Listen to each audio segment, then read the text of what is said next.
మీ ఇంటికి తీసుకున్న steel rod quality ఏంటో మీకు తెలుసా? మీ ఇంటి లైఫ్ దీని మీద కూడా డిపెండ్ అయి ఉంటుంది. రాడ్ ప్యూర్ ఐరన్తో తయారైందా, స్క్రాప్తోనా? స్టీల్ రాడ్ గ్రేడ్ ఏంటి? రాడ్ వెయిట్ ఐఎస్ఐ ప్రకారం ఉందా? ఫస్ట్ క్వాలిటీ స్టీల్ అయితే ప్యూర్ ఐరన్తోనే తయారవ్వాలి. అదే స్క్రాప్ మెటీరియల్ యూజ్ చేశారా, సెకండ్ క్వాలిటీగానే భావించాలి.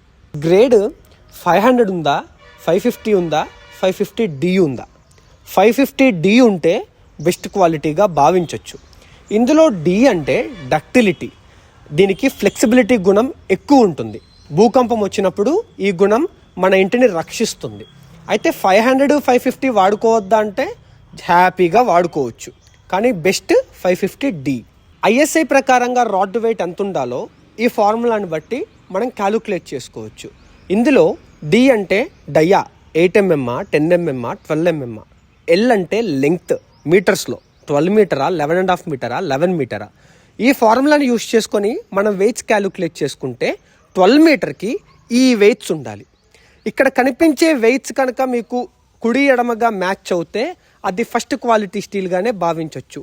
అదే ఇంతకన్నా బాగా వెయిట్ తగ్గింది అంటే అది ఖచ్చితంగా సెకండ్ క్వాలిటీ స్టీల్గానే భావించాలి.